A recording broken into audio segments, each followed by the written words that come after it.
Welcome to Influential Entrepreneurs, bringing you interviews with elite business leaders and experts, sharing tips and strategies for elevating your business to the next level. Here's your host, Mike Saunders.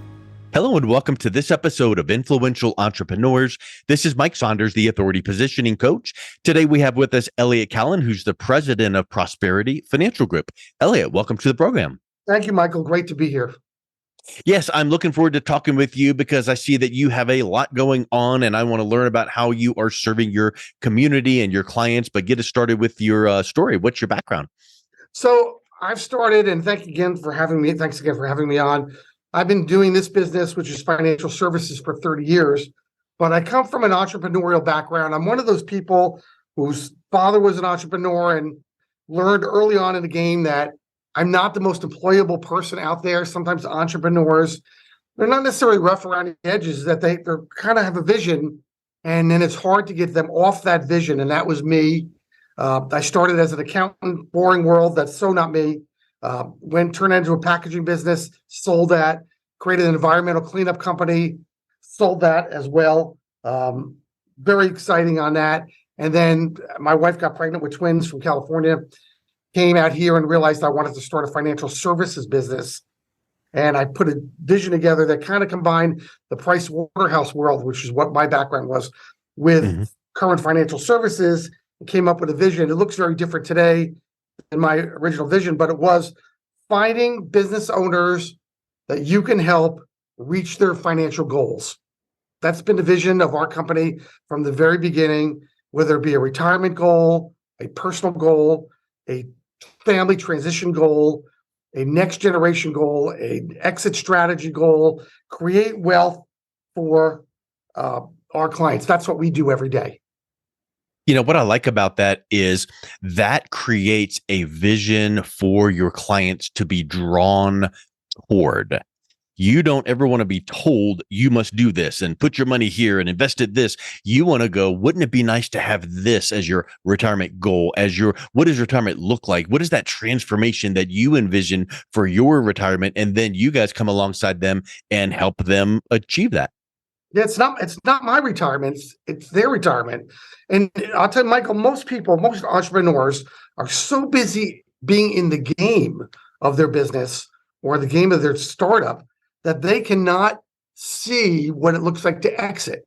And then there are some people who start their business with the exit in mind, but that's a handful and a small percentage of people. In classes, they'll tell you always begin with the end in mind, but sometimes you're so busy doing everything in the business, you can't think. You're working 6.5 days a week, including emptying the garbage cans, including doing marketing, and then you're firing people and you're hiring people and you have cash flow issues and you have employment issues and you have human resources. And I'm in California where every employee is super thin-skinned, so you can fend everybody for every reason out here, which requires an attorney sometimes. And then you're spending money in front of your attorney. You can't imagine that there's an exit strategy.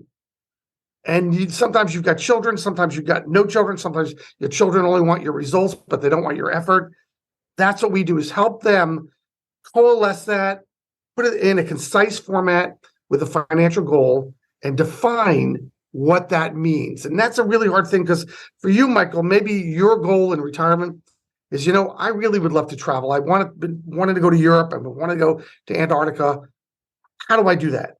And for somebody else, it's, I don't like travel. I just want to visit the grandchildren, and that's fine. And so they're very, very different goals. And then for other people, they have I love being local. I love going to wine country. I love going to national parks. Maybe I want to be the grandparent that takes my grandchildren to national parks and has a huge impact on them with my RV. Great goals, all very different. It sounds like you have become a life coach of sorts. And it's just that one of the deliverables you provide your clients after they've articulated their life goal is some financial guidance. Well, you could be an accountant and be delivering, money guidance that way, or you could be a fitness coach. But the point is, the foundation is where do you see yourself? Articulate retirement and your dreams, because these days I am seeing reports that people are taking better care of themselves. They've got better health care, better doctors, and they're exercising more, they're eating better, and they're living a little bit longer. So whatever that age of retirement is that typically people would say, I am going to retire at this age, and then they're going to live this long. Typically now it's like a broader, longer time frame. So you need to have your money last longer. Well, if you don't know what that retirement time span looks like for you, then you don't know how you're going to hit that target and work through that. It's hard. It's a difficult target, even though mentally we see the generation before us or two before us with a pension and a pocket watch, so to speak, and they just enjoy their life. It's very different today. Here's a good story though, Michael. I was sat down with my wife about a decade ago, and I said, I advise people every day on what they want to do in their retirement. So let me ask you, because I'm sometimes a cobbler's children have no shoes. Yep. Let me ask you, my wife, what would you like? What does your retirement look like? And she said, well, I like to travel with you. We enjoy each other's travel time. You lived in Europe once, so you like to, travel globally.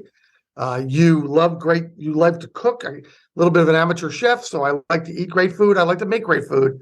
I have 1,000 bottles of incredible Cabernet at home from California mostly, with a little bit of Zin and Merlot.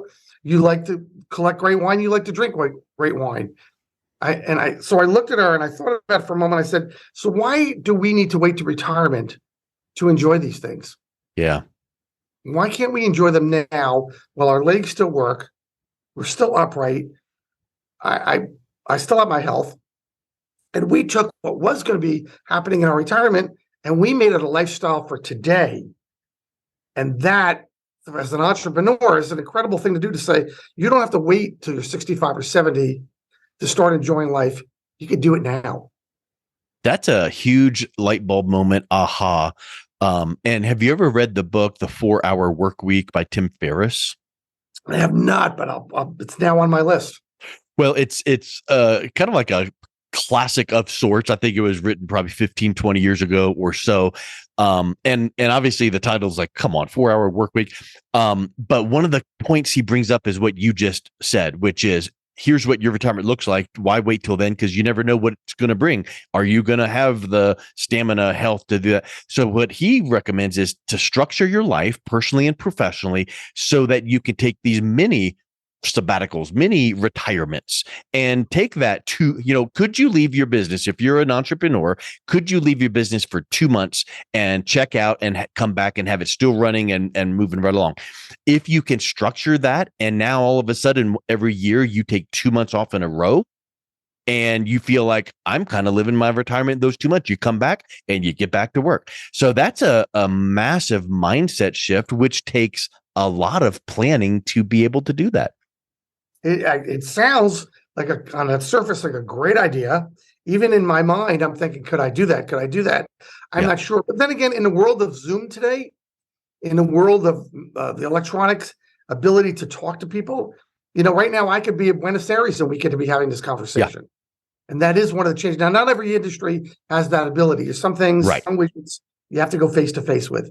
But it's a great concept. And I could tell you that I told my wife, the beginning for next year, I said, she just asked me, where would you like to go on vacation next year? And I said, in the world of VRBO or Airbnb, not to tout either one of those organizations, how would you like to live in the Amalfi Coast for a month, in next summer? And she said, she thought about that. She said, well, that's a fantastic idea. I said, let's look into that. And that's the things that are now at our fingertips, thanks to COVID and electronics and Zoom, that 5 and 10 years were not even around. You're exactly right. And probably behind the scenes there, Elliot will need to go, okay, team, let's start having a pre-planning sessions here once a week leading up to when I leave to do that, because no, I'm not going to be checked out of the business. I'm going to be available by Zoom, by electronics, but I'm going to be working maybe 2 hours a day, and only Tuesday, Wednesday, and Thursday during that time frame. So here's what you guys need to be prepared to do. So I think that, again, comes back to some key tips on entrepreneurship Here's how you could be structuring your business. How about leadership? Let's lead my organization so that if I take care of myself, I'm a better leader when I do come back, and to make sure that things are being done while I'm, kind of remote a little bit. And then just the tenacity. And I think that's such a huge word. So I would just say, what does tenacity mean to Elliot Kallen? So tenacity, it's a great word. And I'll give you a story around that one too. Do you remember the movie, one of the Rocky movies? He was talking about the Rocky character, Sylvester Stallone, was talking to, I think, his son, and he said, it's not how many times you get knocked down, it's how many times you get back up. Yeah. That's tenacity. So sometimes I feel like I've just got a bloody nose from my day. Every entrepreneur gets that bloody nose. It went well, it didn't go well, whatever. It's getting back in the game and realizing I'm here to fight another day tomorrow. We're going to do this again, and we're going to make this work. And that's tenacity. It means that not giving up, no matter what. Sometimes it means moving on, but that's not the same thing as giving up. And that's really important for a lot of people. I went to a seminar. I went to a Walk on Fire seminar with Anthony Robbins years and years ago. And there may be 1,000 people in this room that were going to walk on 40 feet of hot coals. Very cool experience. It was all, and the majority of people in there, probably well over 90% of people in there, were small business entrepreneurs that were looking to get reinvigorated, reprogram their brains to do it. And that fire, that 40 feet of hot coal, was going to represent the change that they needed to rewire their brains to get back in there and pick up the bat and start swinging again. Every entrepreneur needs that. Everybody does. Pick up the bat and start swinging. You're going to hit a single. You're getting ground out. But tenacity is, I'm not putting the bat down until I absolutely have to. Love it. That's awesome. Hey, I know that you are passionate about causes. Tell us about your charity, A Brighter Day. Yeah, I'm a big thank you, Michael. I'm a big fan of giving back. I think that it's not just about taking, it's giving. And I mean, I give to people their retirement and successful retirement, but making a difference. And so sadly, 8 years ago, my youngest son took his own life while a sophomore at the University of Montana. He committed suicide. And in his note to us, suicide note, which was delivered via Federal Express before we even knew he was dead, it said, Mom and Dad, it was 6 pages long, but it said, Mom and Dad, I've been thinking about this for a long time. I never would have told you how I felt. I never would have asked for your help, and I never would have taken your help. And on the way back with his body under the plane, I knew that we had to make a difference to keep other families from feeling the destruction and devastation that we were about to go through, which we did and have still today. It doesn't really go away. And we started a charity called A Brighter Day. It's at abrighterday.info. And what we do is we create resources, original content, a whole team of people that work for us, content that gets emailed out twice a month with a bi-weekly newsletter. We have a 24/7, all 50 state text crisis line at any teen, any time of the day, can reach out for up to 40 minutes a day and say, help me. And most of them ask the same question. Am I the only one feeling this way? So that's thousands of teens around the country. And if that doesn't work, it takes 6 to 10 weeks almost everywhere in the United States to make an appointment for your teen who's in crisis. Our program is 7 days. We'll get your teen an appointment in 7 days in all 50 states. It's amazing. And so when we first started, we were touching about 500 families per year. Last month, we touched over 10,000. Wow. And I'm sure you have gotten feedback and responses saying, if it were not for you, I don't know where we would have been. No, it's amazing what people are saying to us. But I run into people who say, thank you for saving my teen's life. Thank you. Yeah. And I've got letters, 3 letters on my desk, 2 from parents and 1 from a teen, that said the same thing, that you're making a difference in the world. I don't do it from a religious point of view. I don't judge. We don't judge any reason why you're depressed as a teen or you're anxious or you're stressed. We put no judgment on that. We just want to help you. Yeah. Wow. Well, if it's life vision coaching help with the financial side of things or the brighter day side of things, the help you provide there, I just applaud your work. Thank you so much for what you're doing and why you're doing it. And Elliot, I guess at this point, I would say if people are interested in either one of your missions and crusades and causes, what's the best way that they can reach out and connect with you? Great. My cell number, Michael, and I urge people to call me on my cell. I get those day and night, 510-206-1103. I am in California Pacific time, so try not to call me at 3 a.m. And then it's Elliot, Elliot, 2 L's and 1 T, at prosperityfinancialgroup.com. Well, Elliot, thank you so much for coming on today. It's been a real pleasure talking with you. Thank you, Michael, for having me. You've been listening to Influential Entrepreneurs with Mike Saunders. To learn more about the resources mentioned on today's show or listen to past episodes, visit www.influentialentrepreneurssradio.com.